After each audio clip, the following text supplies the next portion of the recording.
Victor দাসে জুবিনাৰ ন্যায় লৈ পিনা কি মন্তব্য ৰাখিছে আৰু কি কৈছে তোকে সকলোৱে শুনক। কম্প্ৰমাইজ কৰি কেতিয়াও ওলাই নাহে, সেইটো সকলোৱে বুজি পোৱা উচিত। ছেকেণ্ড কথা, জুবিন দাৰ যিটো ন্যায় লেহেমীয়া হৈছে বোলে, মই নাই বোলে, আকৌ আৰম্ভ হ'ব। ফাষ্ট ট্ৰেক কোৰ্ট হ'ব লাগে। জুবিন দাৰ কাৰণে যিখিনি আছে আমি জুবিন দাৰ কাৰণে কৰিব লাগিব। মই এবাৰ কৈছোঁ এটা কথা, গৰিমা বৈ অকলে অকলে যাই আছে। ক'ব দিয়ক কথাটো।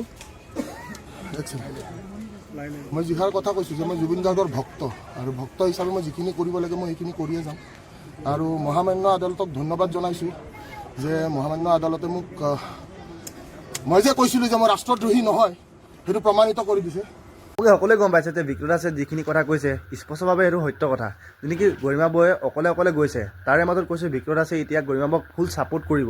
আৰু সকলোৱে গম পাইছে জুবিন দা মৰা কিমান দিন হৈ গ'ল, তাৰে মাজত ন্যায় পাবলৈ এতিয়া শ্ব'টো ন্যায় পোৱা নাই। কেলৈ মানে যেনেকি আপুনি সকলোৱে গম পায় যে ভিক্টৰ দাসে এইটো মন্তব্য ৰাখিছে যে এতিয়া গৰিমা বৌৰ লগত ভিক্টৰ দাস আছে। সেইটো কাৰণে মই ভাবোঁ মানে যে জুবিন দাই ন্যায় পাব, কিন্তু কেনেকৈ পাব, এই চৰকাৰখন সম্পূৰ্ণৰূপে গুচাব লাগিব, তেতিয়াহে জুবিন দাই ন্যায় পালে পাব, নহ'লে স্পষ্টভাৱে ন্যায় নাপায়।